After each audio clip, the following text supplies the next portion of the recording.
Hey, good morning, everybody. It's Kale Casey, your information officer with Shovel Creek Fire. There's actually a bunch of us behind the scenes, but today I'm the only one here, so there is nobody behind the camera. It's just me and you today. Saturday, July 13th.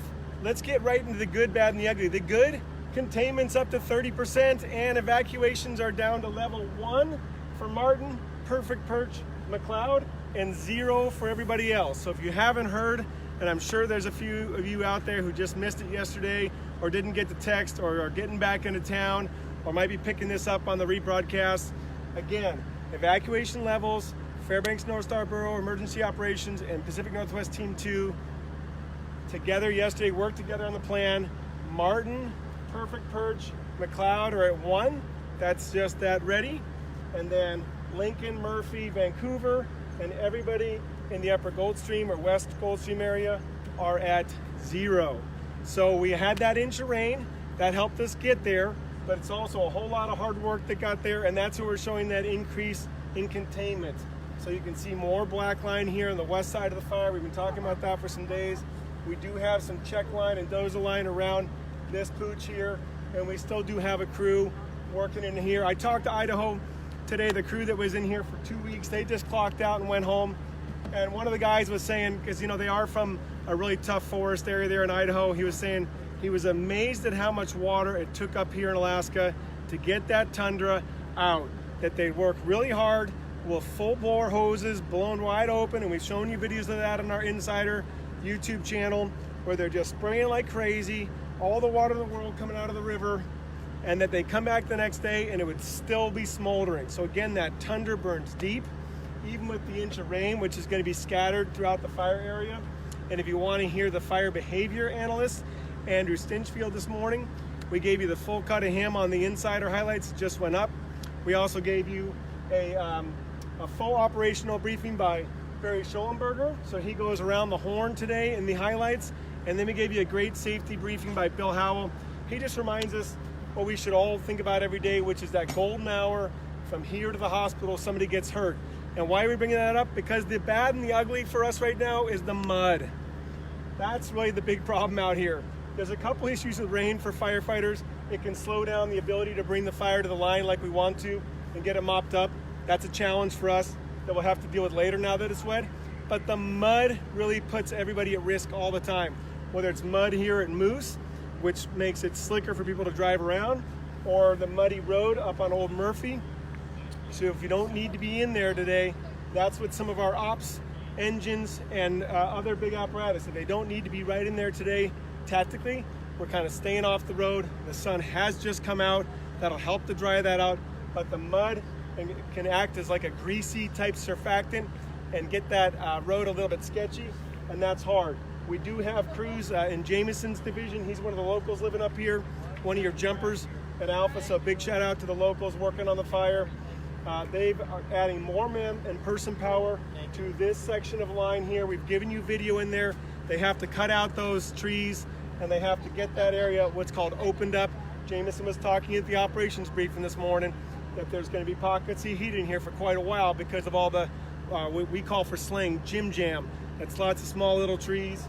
So they're going to have to saw that open. So Warm Springs hotshot crews coming off a night shift, going into days. And some of the crews that are securing this line and finishing up around Old Murphy Dome, as they button this up, they'll shift over to Alpha. There's a lot of line in there. We want to make sure that this becomes black too. Our primary objective, of course, protect all the homes and get this nice and black line for everybody. Secondary objective, try to figure out how to bring this down to the river. We have connected into the dog trail, or we're calling the two-track trail down here. We do have Rogue River hotshots and a couple other crews down here working in the mud, trying to figure out how to bring this in tighter. We do have some nice drone footage that we'll put up later today so you can see this. I also want to make sure you got back a couple days ago on the YouTube and saw the infrared.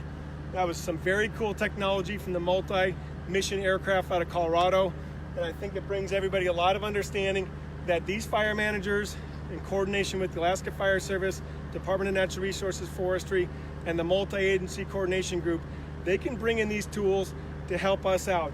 We might not be always that great about telling you right away what tools we have out there, but once we get you into our technology and you can see what that infrared chip can see, there's an amazing video we put up a couple days ago of our first day burn. You can see all the heat signatures going in, and that aircraft scanning for any little bitty teeny dotted heat, and it can alert fire managers and boots on the ground right now for having any issues. That's a technology that is just simply the way of the future. We like to see it a lot more. The state of Colorado picked that ship up after their devastating 2012 and early kind of decade fire season, where we lost 354 homes in the Black Forest. We lost homes in the 4 Mile Canyon fire. The state had a reconfiguration. They got that ship. That ship can detect anything in the state, and then it's on loan. So it comes up here to Alaska. It's been flying daily down to Swan Lake and back all the way up. Precision cameras isolate any kind of spot fire. There's a little bit of the video where you'll see the dozer working this outside line like a little white dot moving through the trees. You can also see a little helicopter spinning. Just fantastic technology. Joe Don and the other crew have been working with their drones out there. They've been putting in little bits of fire before it got rainy. We'll be releasing that footage there too. And we also want to let you know we still have about 732 folks in the fire. That number should, over the next few days, bump right on down to in the mid 400s range. That'll be about the team that's needed to continue to secure this for you. The fire behavior will be subdued for probably about 6 or so days. And so really the way it works in Alaska with this build-up index is what we call the long-term drought meter, is that when it does dive down like it is now because of the rain, from about the time the sun comes out, if we have 5 days of 70 degree and more with sunshine and with humidity 30% or less, you can return to that same index. So that's what we're looking at. This is sunny right now, but if we get rain this afternoon, we go back to day 0. So those of you who are into fire science and into tracking this kind of thing, 5 days from when the sun comes out and there's no longer any rain, it's 70 degrees or more, 30% RH or lower, and this fire will then pick back up. We're going to leave all the structure protection in place in here, and then eventually what will happen is the Type 2 team will come in on Sunday evening to get a briefing. Monday they'll shadow Pacific Northwest Team 2, and then you'll have the incoming incident management team taking over on Tuesday morning. So that means you've got just a few more live feeds with us. We really love all the conversations we've been having with you. We love all the signs. We love the phone calls, the emails. So while we're still here and robust and able to provide all this information, please ask us your remaining questions. Should you still be ready for a future fire this year? I'll tell you what, I've been here a lot of fire seasons. I only moved here in 2016, 17. I was living in Colorado previously, but I've been working up here since 2009 with the Alaska Fire Medic Program first, and then as an information officer. So I've been here enough to see the cycles of the season.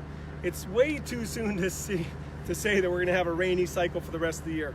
2004 went way deep into September. It was a very hot and dry August and September that carried that season. You could have the indices drop like they have now and pop back up. For those of you who remember Moon Lake and Volkmar and those fires out in the Tetland Junction area, that 2013, boy, if we didn't get 2 or 3 cycles like this where it rained for 3 or 4 days, fire behavior would sit down, then 5 or 6 days of sunshine and those indices we talked about, and bam, it would pick back up. So it's way too soon to say. People might ask, why is there still burn suspension if it's wet? Well, that's not something that we impose, but it's something that's hard to get on the books. And so once they have it in place, they kind of know that it's going to do this. It's going to be rainy and then sunny again, and in certain places that didn't get any rain because it was very thick canopy, you're still going to have some issues. So please, let's all stay in this together. Let's stay focused. It's only July 13th. There's still a lot of fire season left. Even later in August, things can pop back up again. So we'll just all remain vigilant together. We'll come back with you soon, and thanks again for joining us.